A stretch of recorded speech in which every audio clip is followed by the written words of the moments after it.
Pablo Rodríguez Pinilla y Soledad de Juan. Onda Agraria. Unión Agrarias, UPA, te ofrece la información de la nueva PAC.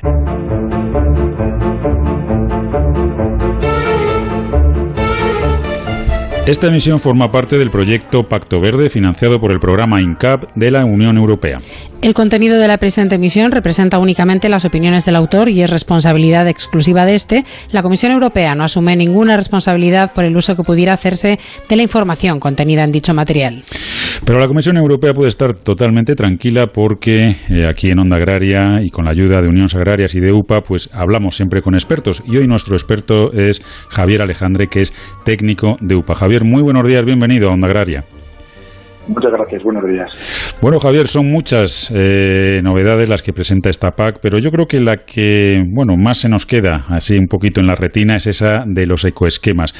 Cuéntanos en qué consiste y qué es lo que tenemos que hacer con estos ecoesquemas. Pues efectivamente, yo coincido con tu apreciación en el sentido de que es una de las novedades más importantes.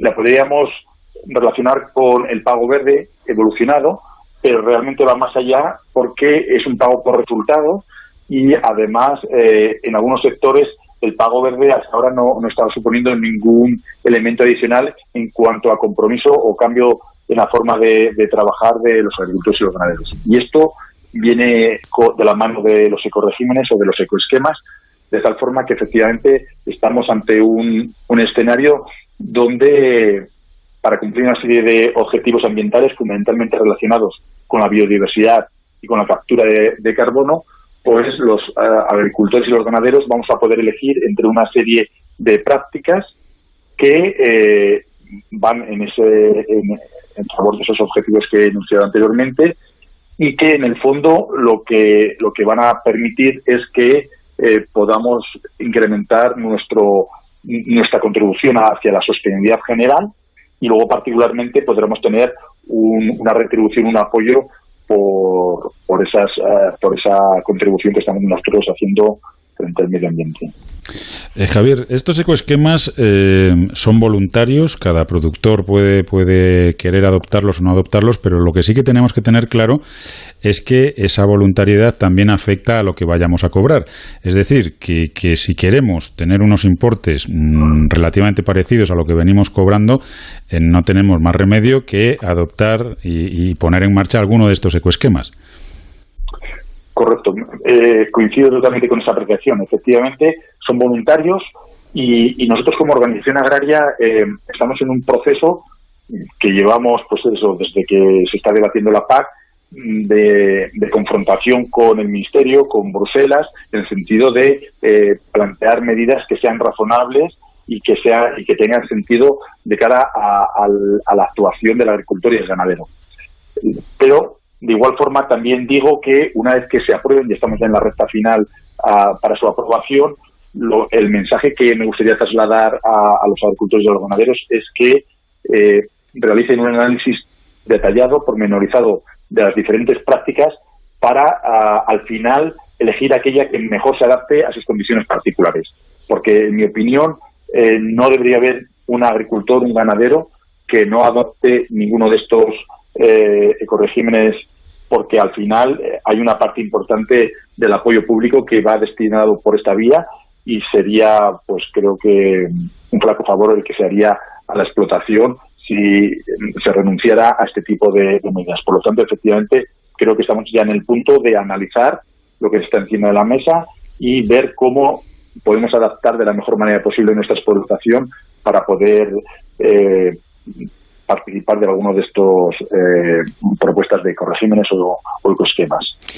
Ha llegado el momento, en definitiva, de dejar de lamentarnos, de decir esta PAC, hay que ver esta PAC, si hubiera sido, me gustaba más la otra, remangarnos y aprovechar que tenemos PAC, que no es poco, que yo creo que es una cuestión que es importante para el sector y lo dicho, adaptar nuestras explotaciones pues a lo que nos ofrece y poner en marcha todas estas cuestiones. Estamos todavía ultimando lo que son esos planes estratégicos, entre ellos pues estos ecoesquemas, y precisamente la semana pasada tuvisteis pues reuniones en las que se pudieron conocer 3 novedades relevantes. Efectivamente, decía que estamos en la recta final y pues como toda recta final pues se está haciendo ajustes de última hora, muchos de ellos derivados por la carta que la Comisión en abril mandó al Ministerio, y efectivamente hay cambios.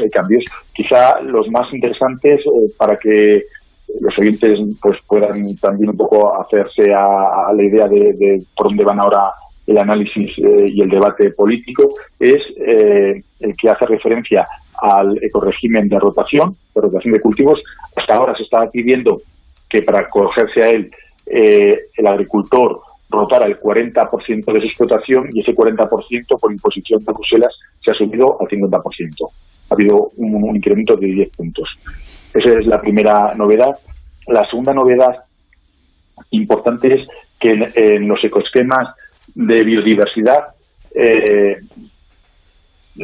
se plantea una tabla de conversión, que esto es un tema que ha estado muy trabajado por parte de la Unión de Pequeños Agricultores y Ganaderos. Esta tabla de conversión lo que viene a manifestar de alguna forma es que todos los elementos de biodiversidad, que ahí tenemos elementos variados como barbechos, siembras que no se cosechen, márgenes multifuncionales de flores, elementos del paisaje, charcas, arroyos, todo eso tenga una ponderación diferente relacionada con el coste que le supone al agricultor hacer esa práctica, y a la vez el impacto y el beneficio que esa práctica tiene respecto a la biodiversidad. Entonces, esa tabla de coeficientes es un tema novedoso que puede hacer, en mi opinión, que tenga más interés esta práctica, para que de una forma proactiva los agricultores puedan tomar medidas. Y el tercer cambio importante tiene que ver con la agricultura de conservación y con las cubiertas vegetales vivas. De tal forma que aquella parcela, aquel recinto que declare este año, por ejemplo, como agricultura de conservación, pero lo haya tenido también el año anterior, podrá cobrar un 50% más respecto a lo que es la práctica normal.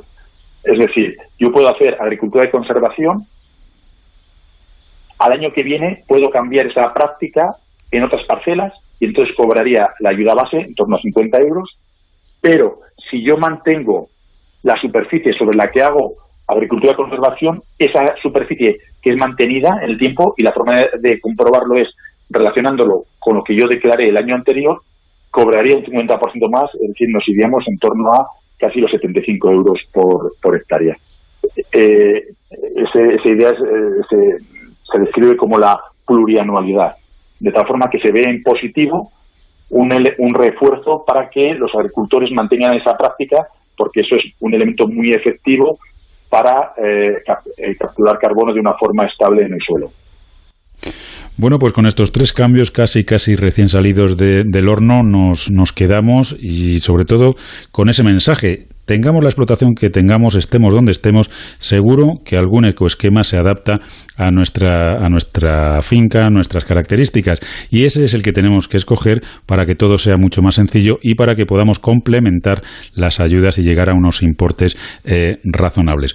Javier Alejandre, técnico de UPA, como siempre, muchísimas gracias por habernos acompañado aquí en Onda Agraria, y hasta otro día en el que seguiremos hablando de campo. Cuando queráis, un saludo. Con la nueva PAC, el campo sigue alimentando a la sociedad de manera sana, segura y sostenible. UPA siempre al lado del productor, apoyando a las pequeñas explotaciones.